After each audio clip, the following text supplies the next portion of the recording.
And welcome back to what is our favorite day of the week. Some people like Hump Day, other people like Friday, but here around Orangebloods, we love Thursday because it's our PrizePicks day. Look at Alex smiling, Jason smiling. We're just all thinking about our PrizePicks and the things that we're going to make. So make sure you guys know that, hey, PrizePicks, if you deposit $100, they will match it 100%. You drop in anything up to 100. You drop in 100, get a free 100 to just play around with, just to see what they're doing and play around with their money first, get the feel for it, and then go from there. So many people have done it. So many people taking advantage of it. It's PrizePicks. Use our promo code Orangebloods. It's our favorite time. We love. Oh, dude, I just realized yesterday, Blake, one of our Costanza plays finally hit. What was that? We finally hit it yesterday. Okay, we'll talk about this on my show. No, I do a PrizePicks entry every day on my show, right? And last night it was some crazy Ball State versus like Bowling Green or something like this. And like I don't ever get these right on these kind of small slates where I don't know the games and stuff. And so we've just been doing it where we just pick the opposite of what seems right, you know. I was trying to get just like doing the old Costanza, and it turned out we hit them all. We hit all four last night for a big $200 hit. Man, that's awesome. Nice, congratulations, Alex. Yeah. So you just here you are, 12 hours later, realizing this. So that okay, so that makes it That's so just an easy $20 entry. I just said, man, I just said, boy, that seems like I was just like. 28.5 receiving yards. That just doesn't seem like much at all. So let's go ahead and take the under here, right? Stuff like this. So yeah, nice, man.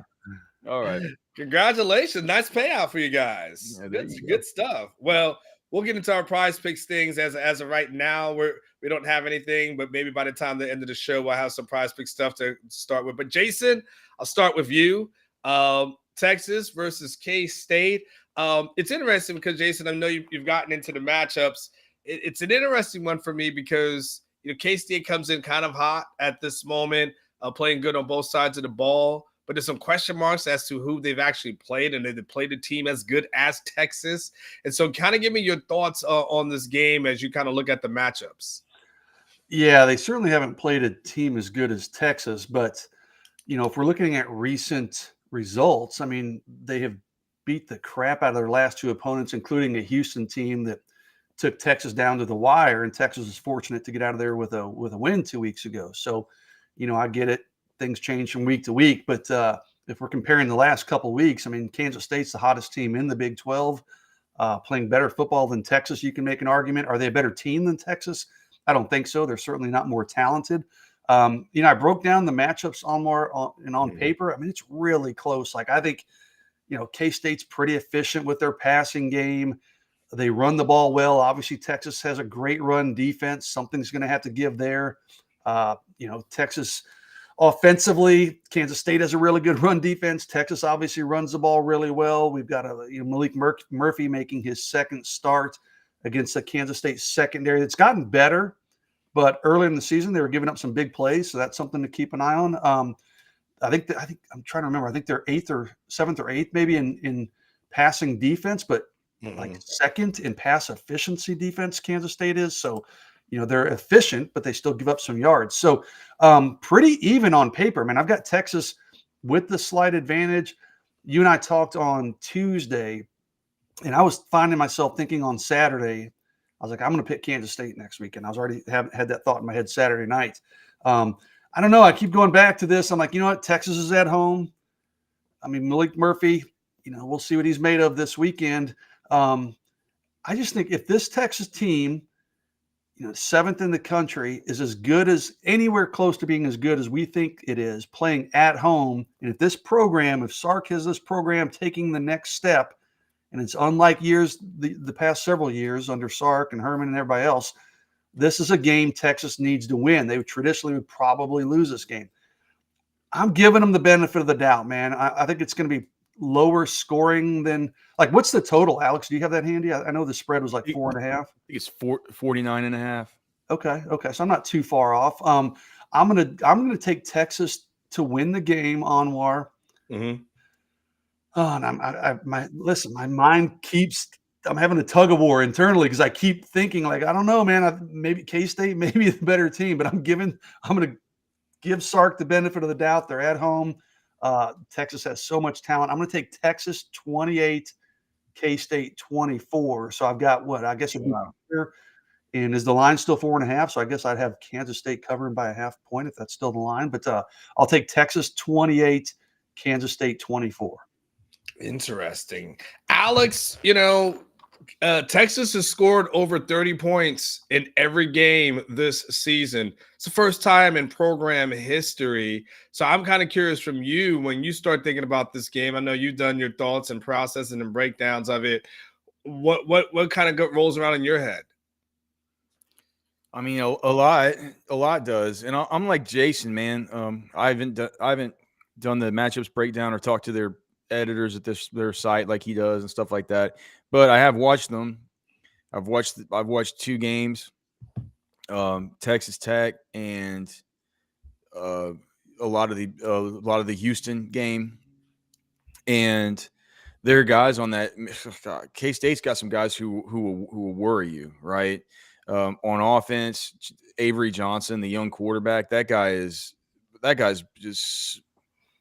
He's a wild change of pace, man. That guy's a problem. He's gonna.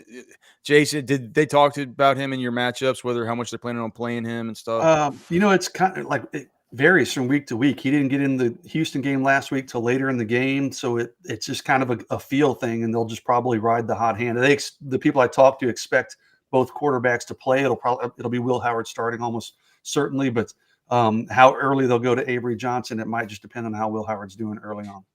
It just feels to me and it's not something insurmountable, but it feels just so worrisome to me that Texas needs to prepare to be able to shut down or to be able to at least hold back one good quarterback in Will Howard. And if they do a good job with that, all of a sudden, next thing you know, you have a whole new task on your hand dealing with this other dude, right? It's like Kleiman said this week, with Howard, we're starting to actually see it's like the opposite of what you would think. With Howard, we're starting to see him now doing a little bit with his legs, right? And then Avery Johnson actually looking like he can throw looking like he can spin it, right? So it's like it's 6 of one, half a dozen of the other, or whatever. It's you kind of pick your poison with these guys, and you're gonna have to have a game plan for both, and that worries me. On defense for KSU, the nose tackle number 99 worries me. The middle linebacker number 41 worries me. I feel like there's a lot of threats here with this team, but like Jason said, Texas has the talent. Texas has the better talent. If you just look at the overall talent from top to bottom on the roster, Texas is better. Texas has a better defensive line, a better group of starters, more athletic linebackers, certainly more athletic in the secondary. If you look, Anwar and I looked yesterday at the teams that Kansas State has faced to be able to get that awesome record and that awesome ranking as far as the run defense stuff. They've played a bunch of sorry teams, man. Southeastern Missouri State, Troy, all this. They fit Ollie Gordon's the one. Him and Taj Brooks are the two that they've played that are, pretty good running backs. And both those guys had over 100 yards against them. So I'm not necessarily that worried about Jonathan Brooks or any of these guys. I'm not worried about this whole 3-3-5 thing that people worry about with Steve Sarkisian. That's all too cockamamie and overblown. So with all those things, but I do see, if you listen to what K-State wants to do and how they want to attack this Texas team, from an offensive standpoint, what they want to do from a defensive standpoint, get off the field, right? Keep their offense off. It feels a lot like it feels like two teams that are kind of a lot alike, right? So if it's two teams I see is kind of a lot alike, I see it as kind of a toss-up game here. And with Texas having the home field advantage, I'll say the home field advantage is worth 3. I say Texas, and I know what people are going to say. If you're going to pick Texas to win a close game, you should be picking Texas to lose because Sark can't win these close games. And I think we've seen recently that that's not necessarily true. But I'm going to say Texas wins 24-21. I think it's close. I think it's a nail biter, and I think it goes under. And I think K-State covers the 4. It's interesting, Alex, because both you guys are above a little bit below the 20-ish. Alex, I will tell you that what you say stands to reason. It makes a lot of sense. Only because of the K-State defense, how well those guys have played throughout the year. And I mean Texas is playing a quarterback that's playing in his second game. So, we necessarily, I mean, what would be the score prediction if Quinn was in there? I mean, would it be much different for you, Jason, or you, Alex? It'd be about a touchdown different, I think. Yeah, I'd say 31-21. Yeah, I would certainly add some more. I think Texas would be in the 30s in that game. So I got 28-24. So yeah, 30, 34-24, something like that. 31-24. Yeah. Yeah, I think for me, guys, I'm with you on the close one as far as this is a close game. When I look at my score prediction, I'm gonna go 31-27 Texas, but I think there's a possibility that might be a little bit too high as far as the 31 is concerned. So I'm not shouting you down or Alex being like, oh my God. I'm like, Alex, you might be more right than I am. I'm just going to give this offense, just like, when I think about Brooks and what he's able to do, I think, Alex, what really kind of swayed me is when I was on your show, and I kind of was able to see that for the most part, K-State hasn't been playing the killers. They haven't played a team as good as Texas. Well, they're about to start, and so we'll see, right? Yeah, correct.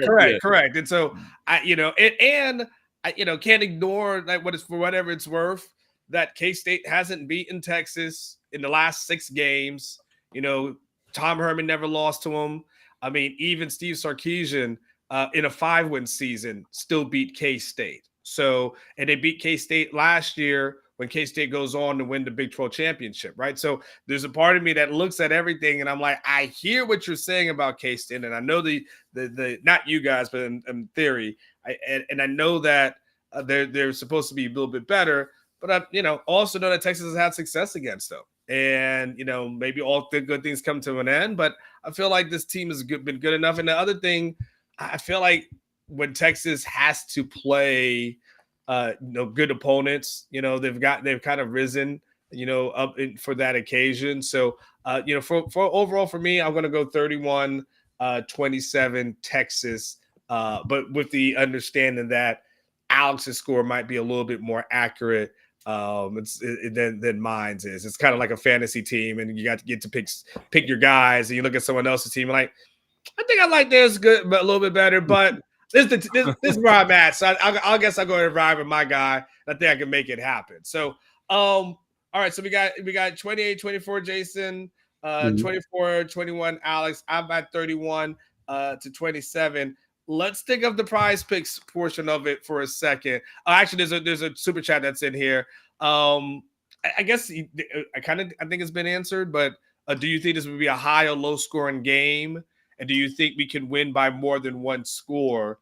I think for that to happen, Texas needs to really hit them with some big shots down the field. Xavier Worthy, Adonai Mitchell. I think both teams are going to try to be physical. I think they both pride themselves on that. They want to out physical the other one. I think they're both going to try to establish the run, which should move the game along pretty quickly in terms of clock. So, can they win by more than a score? Sure. Can it be a high scoring game? Well, I think you'd almost need to see something like we saw last week, like a team's touchdown.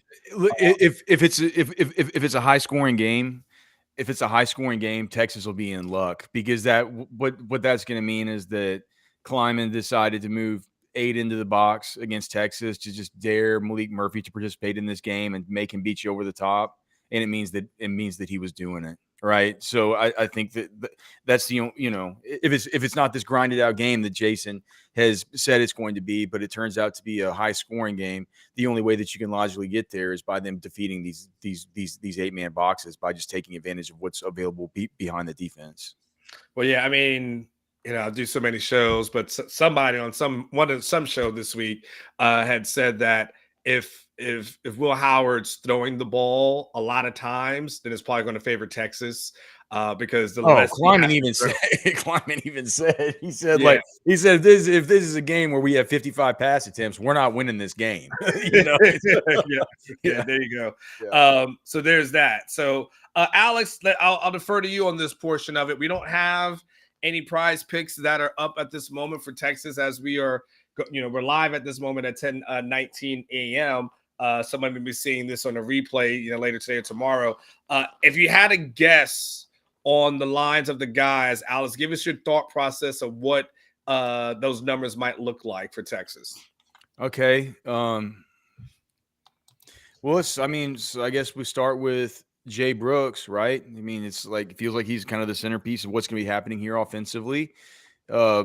He was up last week to about 105, I think, for the total rushing yards, about 18 or so for the total receiving yards, I believe. So I think that was about right because I remember we had all the mores on him, or at least I did, for the rushing plus receiving, which was 123 or so. And that, of course, ended up hitting. I'd imagine it's probably going to be something relatively similar this week. Maybe they'll take into account the vaunted rush defense of Kansas State, which I think is probably maybe a little bit overrated. So I'd say do you know what? I'll bet they put him at 99.5 on the dot as far as the rushing.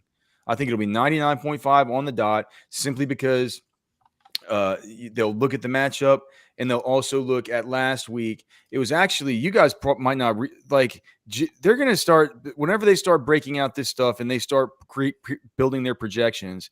The main thing that you look at is just team shares, right? Opportunity shares, snap shares, touch shares, all the rest. And for somebody like me who's used to being in the world of making these projections, you don't think about it as much when you're not doing it. But the fact is Jaden Blue getting in there for 5 snaps here and there, this weird stuff with this weird 3-back set that they had last week that didn't involve Jonathan Brooks. We could see some of this stuff in this game. When you attack the 3-3-5, one of the best ways to do it is with 2-back sets, and those don't seem to always include Jonathan Brooks, especially with what we saw last week.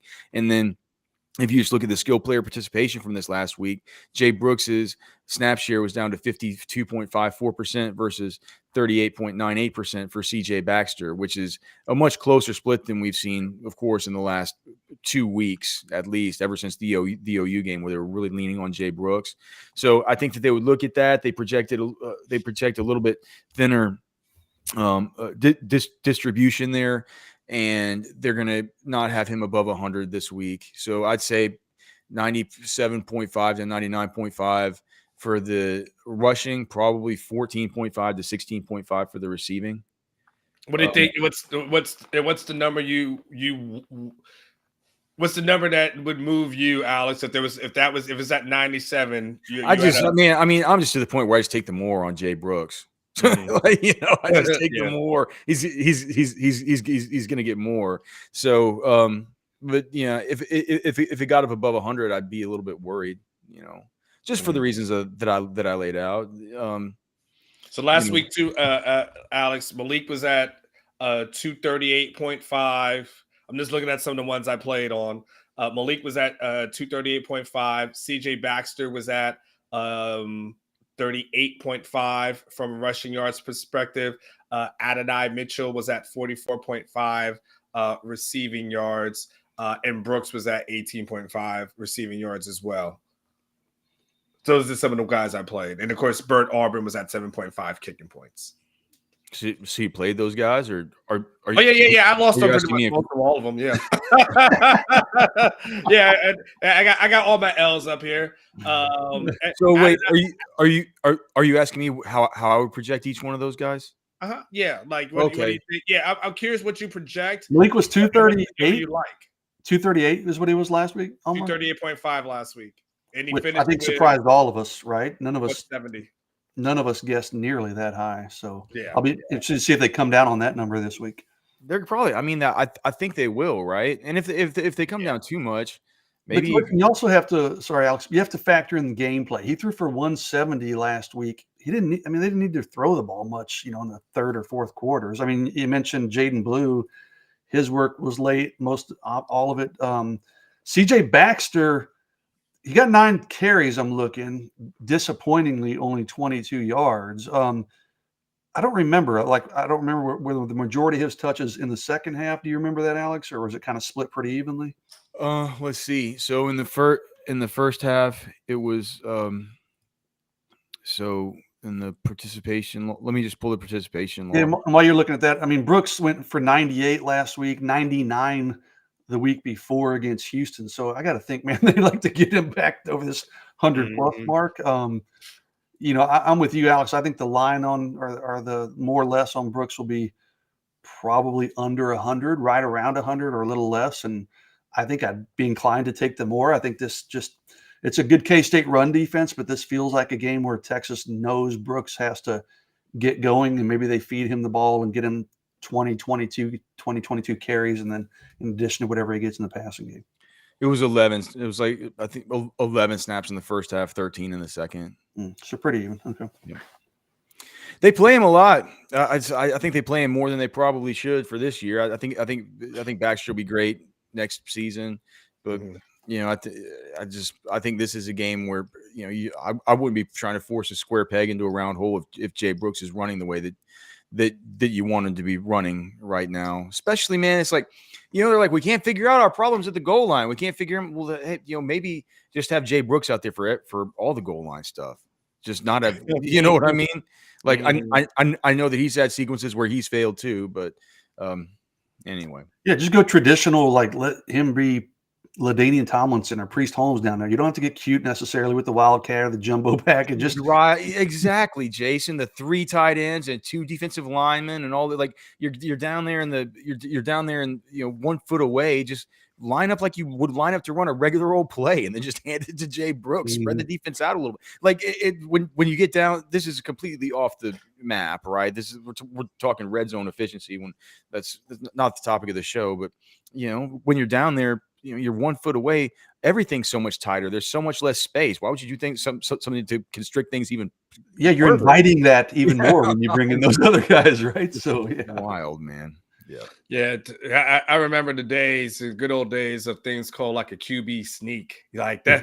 They would just line up on the center and just roll it in because they realized it was a lot quicker and easier to get it from right behind, like less than a yard behind. And like 5 or 6 back, just I don't know. You got a 6'5", 245-pound quarterback, right? Whatever he is, great. Yeah, just a throwback. I don't know, just back it's black and white days on the film, right? Yeah, I saw in the chat where someone said Whittington more, and like I hate to be this guy, but like there's no way in hell I took the Whittington less last. I'm not even sure he even got a target last week, dude. And now, now, did he have a catch? No, he did not. No catch. Yeah. And did you know what happened last week? Did you guys see Jonte Moore come in for those, or Jonte Cook come in for those 3 snaps at the slot for Whittington? I saw him in the game for when he came in the first half, he was on the field with Adonai and with Xavier Worthy, and Jonte was in the slot. So we could see a little bit of a changing of the guard there to maybe take Witt off the field. I'm not saying he needs to come off the field, but just certainly something interesting, and that's a threat to him. I wouldn't touch Whittington unless it was something like 17.5 receiving yards or something. Yeah, anything over 20, I'm not touching. And listen, we all love Jay Witt, like what he's done for the program, right? And love him. Yeah, but boy, you just can't trust him in terms of PrizePicks. I mean. You can look at the Oklahoma game, but that is certainly the outlier at this point. And then I just one more thing. Okay. With Adonai Mitchell and Xavier Worthy, you just have to think about how you think this game is going to go, and if you think this is going to be a game wherever K-State it truly is not a paper tiger as far as this run defense thing. Well, what they're gonna have to do schematically for this is really like it will leave shots open to Xavier Worthy. So I'm sure he'll be sitting at 69.5, something like that, after getting 11 targets last week, only catching 4 of them. His hands looking absolutely miserable again on at least 3 of these drops, just miserable drops. Like these were plays that, like, I thought these were the plays that the team was supposed to be making from Malik Murphy, not to where they're digressing to where they were last season when he has a dang broken hand, right? But those are 2 things to take into consideration when thinking about Worthy. He is coming off of a bad game, and you can think about, maybe he's trying to get some redemption and get that thing back going again. But you could also think about the other way. It's like, man, Adonai Mitchell on that slant down in the red zone, they were showing some pop and some sizzle with each other this last week. Seemed like a better connection to me. I think he was targeted 4 times and he caught 3 of them. Did he have 3 catches last week? 2 for touchdowns, 3. Yeah, 3. Yeah, I think we might see a little bit more Adonai Mitchell. It feels like that's a little bit more of a solid connection right now to me. So I don't think he'll be at this 45.5 and stuff like he's usually been at, considering the fact that the defense is good for the other guys. If he's at 41.5, 39.5, I want the more on that. I'm with you, Alex. I'm sorry, I don't want to keep cutting you. You're good. I like Xavier Worthy in a bounce back game, right? We've kind of seen that before. When he has a down game, they're going to try to get him the ball, even if it's on some quick reads. And I do think they'll be able to at least attempt some downfield shots to Xavier Worthy. He finished with 27 yards last week on 4 receptions. I don't remember what his yardage total 11 was. targets. Was it 11 targets? Is that right? Okay. Yeah. Wow. That's shocking. So, I could see that the more or less coming down a little bit on Xavier Worthy just based on his 1 game with Malik Murphy. I think that might be a little bit of fool's gold. I think Xavier Worthy has a chance to have a pretty good game. So if they set him in, upper 60s, lower 70s, I think I probably would take the more on Xavier Worthy. Jason, kind of the last part, and we'll start to wrap up soon. Tonight, Tennessee, Pittsburgh, you are a Steelers guy. So is there anything you've seen on a prize pick perspective as a Steelers fan and a Steelers person that would move you? And then, of course, Alex, we want to also get, if you've got any NFL stuff for us as well. But I'll start with Jason because he is a Steelers guy. You got anything for us for a prize picks on a Thursday Night Football? I'm already in on a couple. I took Kenny Pickett more. Now, it's a little risky with him coming off an injury, but he's obviously expected to play. And I got in, I think, at 210. It's up to 217. So I feel like I got pretty good value there. Will Levis, the Tennessee quarterback, he's rookie, he's unknown, but he's at 201. This is a beat-up Texas secondary. Minkah Fitzpatrick's going to be out tonight. The one that I really like, though, I like Derrick Henry. This is a Steeler defense that isn't a traditional Steeler defense where it's just that good against the run. So I took Derrick Henry. I like him more in the rushing yards, but I think I like him even a little bit more. He's at 71.5 rushing yards. I like him a little bit more. I'm trying to find it. I'm sorry, the rushing and receiving yards combo. There it is. He's at 86.5 because I can see a scenario where Levis is going to dump the ball, check the ball down to Derrick Henry a bit. Now, I'll say this about my Steelers. Their run defense hasn't been very good this year at times, but they do seem to get up for Derrick Henry and these big backs like that. Sometimes Cam Hayward's coming back tonight, so that might help. But if there's one play I like more than any, I like the Derrick Henry more. Take your pick on rushing yards or the combo rushing and receiving. What about you, Alex? Any thoughts on tonight's game and any other things that you like? Yeah, I just have one total can't miss lock. Well, all ears, Alex. I got my pen right here. Wait, hold on. Get some right. This is like Jason said. This is the number 11 matchup of the week for opposing running backs. It's also if you're looking at the Pittsburgh Steelers and what the Tennessee Titans face, but it's also the number 4 matchup for opposing wide receivers. I think DeAndre Hopkins is a little bit banged up, so I think that Treylon Burks at 25.5 receiving yards is something you could look at, but that's not the lock. The lock is Tyjae Spears. I mean, it's so much easier for him to get to 19.5 rushing yards than it is to get up to. I mean, Tyjae Spears is awesome. He's already playing between 38 and 45% of snaps week after week after week, and they like it because it's keeping it's keeping Derrick Henry fresh, but I think in the receiving yards and the rushing yards, or is there a rushing plus receiving for Tajay Spears? It's like 38 or something. Yeah, 38.5. It is 38. Okay, all right, so that's the one that I want. That's the one because I don't know if it's going to come in the rushing game. I don't know if it's going to come in the receiving game. The reason I want to take that one though is because I feel like D-Hop. I hope for our league that I play in with Anwar that D-Hop is fine tonight because I'm having to play him. But it's a quick week. He's got a banged up foot. We know D-Hop can be used as a can be used as a bit of a decoy, so that would be good for Burks. But with Tajay Spears, the way that they use him with what a dynamic receiver he is, I feel like there's just so many easy ways to get there in the receiving game for him, especially if they're down just a little bit with DeAndre Hopkins. He's got like the 5th best explosive run rate in the whole league. He's consistently making plays. It's just not on super heavy volume. So yeah, that rushing plus receiving for Tajay Spears at 38.5 is the one. I'm actually gonna I'll build a play around that right now. Actually, on that vein, like I'm inclined to take the less on Najee Harris. Everything.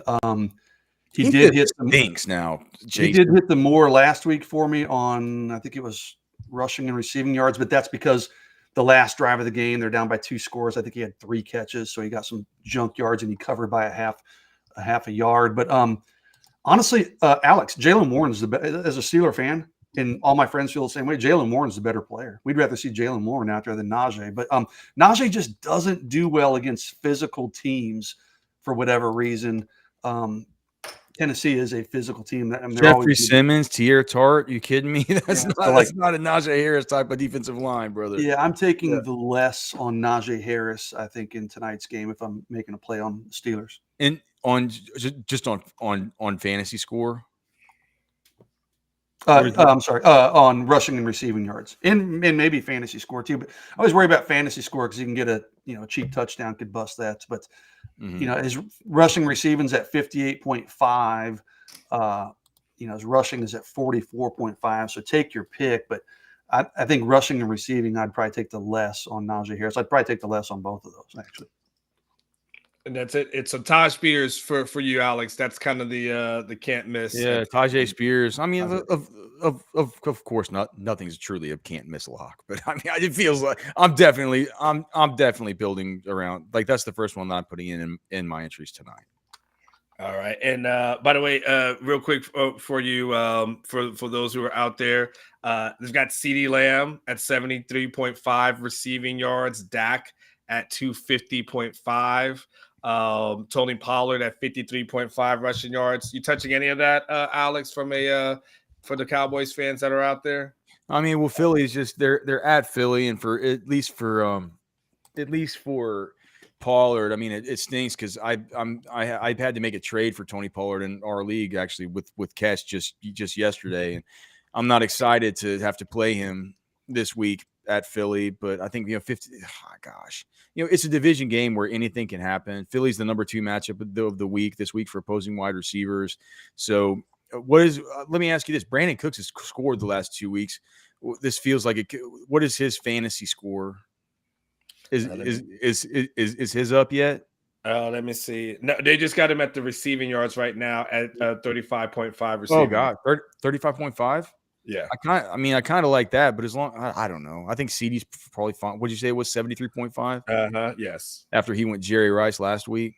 Yeah, 100%. Yeah. I've got one. All right, Alex, my lock.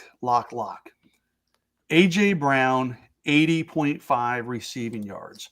His last 5 games, 175, 127, 131, 137, 130. I think he had about 90 in the first half last week.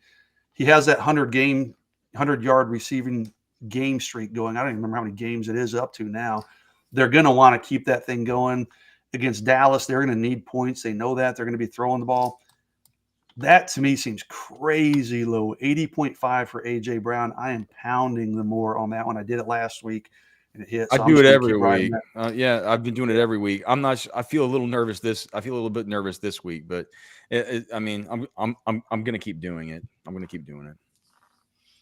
All right, that is it. Hey guys, make sure you get on PrizePicks. We know that they will match you up to $100 for your first deposit. You just use that promo code Orangebloods. Drop 100, you get 100. 200 to start out with, and you can do all the fun stuff. You'll be able to go and do what Alex is risk-free bets on Fridays. Oh, $20, yes. A free chance every Friday at 5 honey, and like a good sweat. It's fun, man.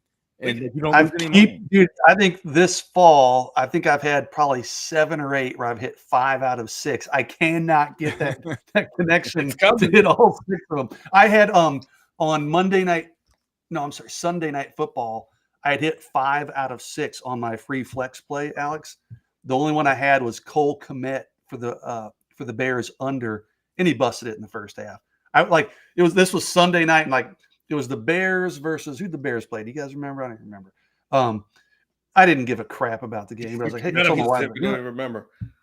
Yeah, but I was like, let's go get a bite to eat and watch this game, because I was like, normally I wouldn't. That's the beauty of PrizePicks. Normally I wouldn't give a shit, but I was glued to the TV watching that Bears game, and of course throwing my food around and getting frustrated as Cole Kmet's making catches. But that's the beauty of PrizePicks, dude. You can make every game interesting. Yeah. Well, and again, they will be able to. They'll probably have these things up at some point on Friday at the latest. All your Texas, what those numbers will look like for the Longhorns. So again, check out PrizePicks. Check out Alex's show, by the way, where he gives you. I didn't know Alex is doing daily PrizePicks entries. So that you should normally just fade. Yesterday, I finally it was 2 days ago.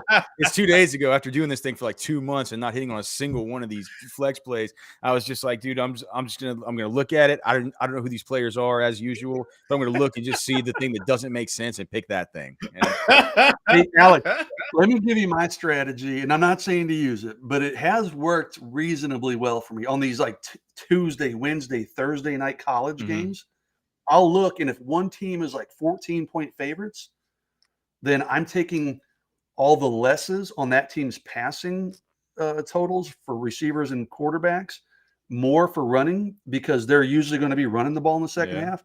On the flip side, the team that's the dog, I'm taking a lot of the mores on the passing things. And I've usually been hitting 4 of 6, 5 of 6 on those. The game script. I should be doing that. You're right. You should play if it turns into like a huge blowout and then they start benching players in the third and fourth quarter, then you're screwed. But I try to find those games where it's like, oh wait, it's like a 10-point spread, so this team should be winning fairly comfortably in the third, fourth quarter. So they're probably going to be running the ball. So now it's not foolproof, obviously, nothing is, but I've had moderate success using that philosophy. Congratulations. All right. Well, for Blake, who's producing behind the scenes, for Alex, for Jason and Jeff Ketchum, who's somewhere in the state of Texas, we will see you guys next week. Enjoy yourself and enjoy PrizePicks. Y'all take care.